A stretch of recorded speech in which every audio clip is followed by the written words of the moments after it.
Okay, now we are going to start doing this question, which is Lamri company. The question is basically the requirement of the question is it says calculate Lamri's dividend capacity. Whenever we talk about the word dividend capacity is the other name for free cash flows to equity. Dividend capacity is the other name for the free cash flows to equity. So it says calculate Lamri's dividend capacity for the coming year prior to implementing PE's proposal and after implementing the proposal. So there is an organization, the name of which is Tax Ethic. They think that you are trying to save the profits using the transfer pricing policy. So what they want you to do is that they want you to change the way you transfer the goods within the business, etc. So it says calculate Lamri's free cash flows to equity for the coming year prior to implementing the proposal and after implementing the proposal. Also comment on impact of implementing the proposal and suggest possible actions. Now, what I would actually want you people to do is that this is a question where you have got a parent company which has got a local operations, and then they have got few subsidiaries. So ideally speaking, what you should do is that you should actually calculate the parent's cash flow separately and calculate the subsidiaries cash flow separately. Once you do them separately, then it becomes a bit easier for you to actually summarize and see what's actually going on. So I would want you to go through this question, Lamri company, and then we shall start discussing. So it says Lamri company is a listed company specializing, is expecting sales revenue to grow to 80 million next year, which is an increase of 20% from the current year. So that means this 80 million is 120%. So how much was 100%, which is the revenue right now? So it was this 80 divided by 1.2. So that means the revenue right now was 66.67. It says the operating profit margin for the next year is forecast to be the same as this year at 30% of the sales revenue. So the operating profit margin, which means the PBIT, is going to be 30%.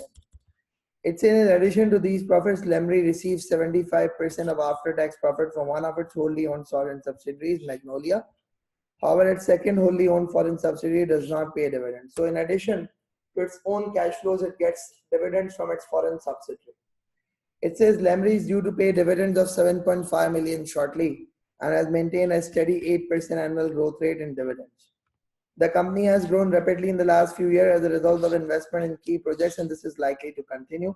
So what is happening is the company is expected to grow in future. For the forthcoming year, it's expected that Lamri will require the following capital investment.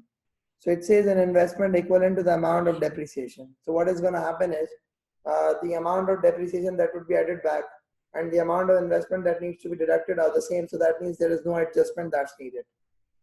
To keep its non-current asset base at the current productive, Lamri charges depreciation of this. It's of no use. It says a 25% investment in additional non-current asset for every $1 increase in sales revenue. So this is important. For every $1 increase in sales revenue, there is a 25% investment, which means $0.25 for every single dollar increase in revenue. It says additional 4.5 for new project. Further, it says Lamri also requires 15% investment in working capital for every $1 increase in sales revenue. It says Strymon produces a specialist components solely for Magnolia. Anyways, this is actually about its subsidiaries. So I'm actually ignoring it right now for the time being because I am more concerned about the entity's existing situation. It says Lamri's outstanding non-current liabilities of 30 million, of which it pays an interest of 8% per year, and its 30 million $1 issued equity will not change for the coming year. So what is going to happen is the outstanding non-current liabilities are 35 million, on which it pays interest, and it says its 30 million issued equity capital will not change for the coming year. The tax rate in Lamri, Magnolia, and Strymon are this, and this. A withholding tax of 10% is deducted for any dividend received from Strymon. It says tax authority will Lamri's base charge tax on profits made by subsidiary, but will give full credit of tax already paid. But that means a double tax treaty exists. It says all costs and revenue are dollar equivalent, etc., and the exchange rate fluctuations can be ignored. Now let's just talk about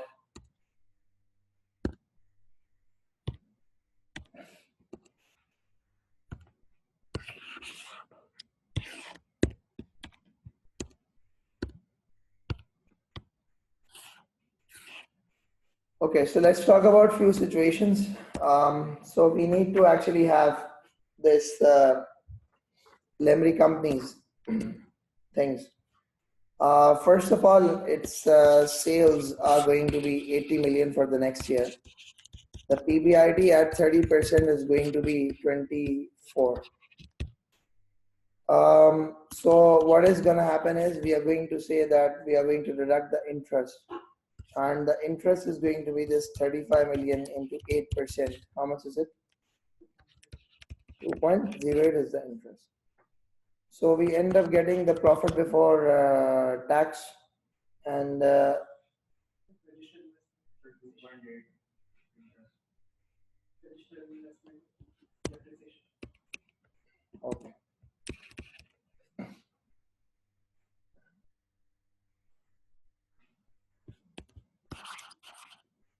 Then there is going to be the depreciation on additional investment. So that is actually going to be what? 4.5 million multiplied by 25%. But why are you considering the depreciation? That's already included. The depreciation is already included on its non-current assets of 15 million. Okay, so it's the 15 million non-current assets on which the depreciation charge has been included, but the additional non-current assets that would be invested, the depreciation charge has not been included. Okay, so what is the additional non-current assets that are going to be there? So you need to understand, one of them is 4.5 million, plus another one of them is going to be this 80 million is 120%. You will need to get what is the 20% increase, and whatever the 20% increase is going to be there, there's going to be a 25% increase, and whatever the total increase is going to be, there is a 25% depreciation going to be. So I'm going to just mention what have I written down.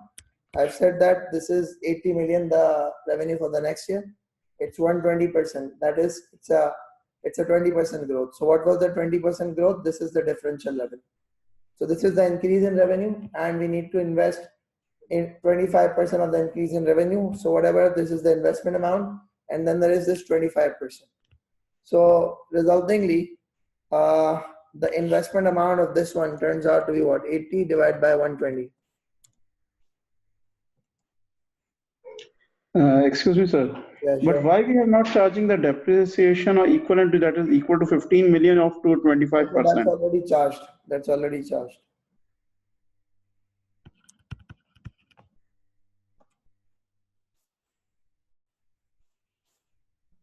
The depreciation turns out to be 1.958. Is that how it is? So the depreciation turns out to be 1.958, and we have got the profit before tax.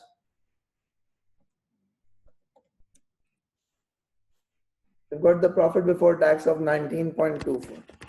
19.24 is the profit before tax, and you would say that we would pay tax at the rate of, since we are Lamri company, and we are based in where? We are based in a country where the tax rates are 28%. So if I say 28%, this actually gives you 5.38 as a tax.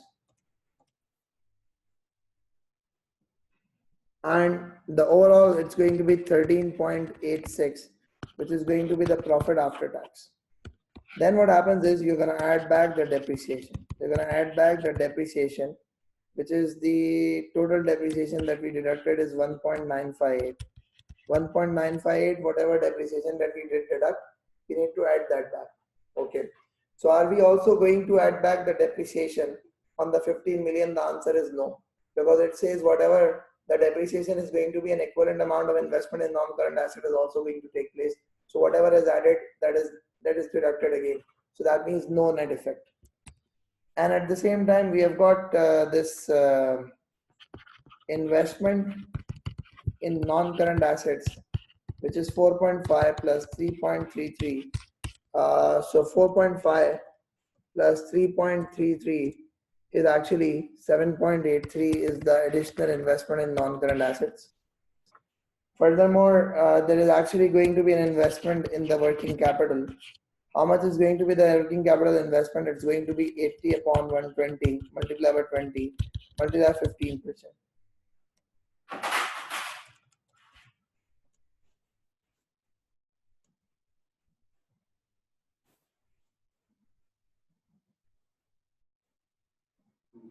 Okay, so this turns out to be 2. Is there anything else with respect to Lamri only? With respect to Lamri only? No. So this is basically 13.86 plus 1.958 minus 7.83 and then plus 2. So the overall profit of Lamri is going to be, the free cash flows of Lamri is going to be 9.988 from Lamri's operations. So we have got the free cash flows to equity from the Lamri's operations. We have not included the effect of the subsidiaries up till now. We need to include this effect of the subsidiary also. Then we can actually establish the total dividend capacity. But this is excluding the subsidiary effect.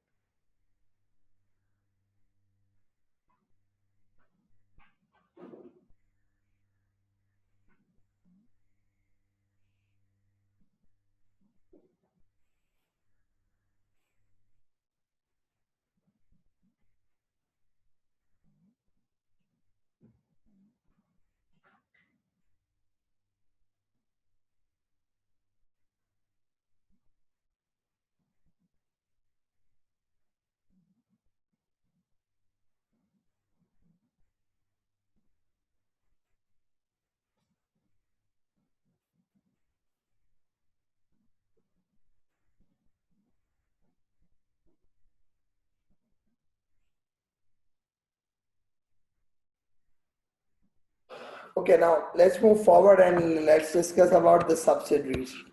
So we have got 2 subsidiaries, and what are those 2 subsidiaries? They are Magnolia and they are Strymon.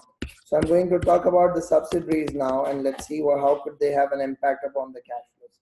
It says Strymon produces a specialist component solely for Magnolia. So Strymon produces for Magnolia to assemble into finished goods. Strymon will produce 300 a specialist component at $12 a variable cost and will incur fixed costs of this for the coming year. It will then transfer the components to Magnolia at full cost price, where they will be assembled at a cost of 8 per unit and sold for 50 per unit. Magnolia will incur additional fixed costs of this. And what does it say? How much Magnolia limits right now? 75%, right? Okay. Let's try to establish, first of all, the profits of Magnolia so we could have an impact on the Lamri's free cash flows. So this is basically the cost of Strymon. The question is similar to the question that we did earlier, which is about Umgaba, Shekdor, Mugdala, Metuna, whatever that company was. So basically what happens is when we talk about the Strymon company, they have got the variable cost, which is 300,000 specialist component into 12, gives you how much? 3.6 million. The fixed cost turns out to be 2.1 million. So this is all going to be 5.7 million. Is that how it is? No. So they have a variable cost, they have a total cost of 5.7. If I say this 5.7 divided by 0.3 million, if I say 5.7 divided by 0.3 million units, because 300,000 units is 0.3 million units. So 507, it's actually going to be 19 per unit. It's actually going to be 19 per unit. Okay, so if I talk about Magnolia, the selling price of each unit is 50. The assembly cost is 8 and the cost of purchase is 19 per unit because Strymon is going to transfer at full cost. We have a contribution per unit of 50 minus 8 minus 19 gives you a 23, which is the contribution per unit. Then the number of units are 0.3 million. If I say it's actually going to be 6.9 million, it's going to be 6.9 million, on which they are actually going to pay a tax. Okay, sorry. Fixed cost is also there, which is 1.5.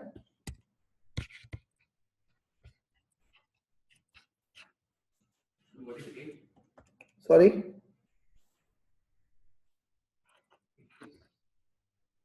Here is the cost, assembly cost per unit in Magnolia. Then what happens is Magnolia is going to pay a tax at the rate of, how much is going to be the Magnolia's tax rate? 22%. But we would have to pay 6% extra in our jurisdiction. So tax is 22% plus 6%. I'm imposing the whole of the tax. So that means we would be, in fact, just wait. So 22%. How much is it?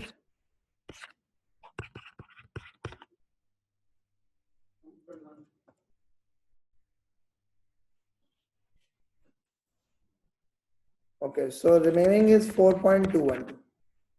4.212 million is the Magnolia's profit after tax. If we think from the perspective of Magnolia only, so the Magnolia's profit after tax is 4.212. Sorry, cost of purchase. Cost of purchase is 19 because it was 5.7 million divided by 0.3 gives you a 19. Now, resultingly, what happens is the profit after tax is 4.212. Now, how would it impact the Lamri's free cash flow? Now, let's see. What would happen is extra tax 6% multiplied by what was their total profit? 5.4 million. So 6% into 5.4 million is the extra tax that they would have to pay. So 5.4 into 0.06. So they gives you how much? 0.824. How much is it? 0.324 or 824?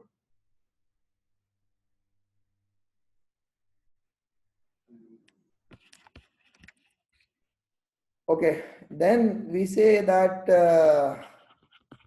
profits from Magnolia is 4.212 multiplied by 4.212 multiplied by 75% of them would be remitted. Is there any withholding tax? Is there any withholding tax? No. So it says 4.212 into 0.75 gives you 3.159. How much? 3.159. So resultingly, we have this 9.988 minus 0.324 plus 3.159. So this is in total 12.823. How much is it? 12.823. 12.823 is what is going to happen.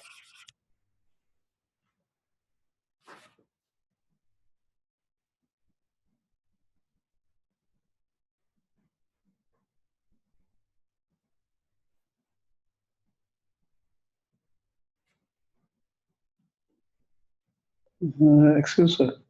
What is 4.2.12? Okay, 4.212 is Magnolia's after tax profit here.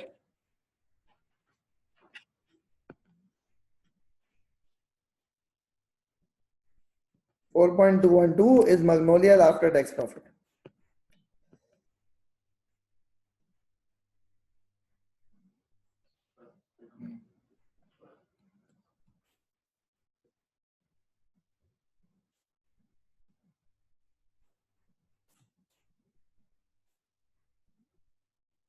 Is it okay?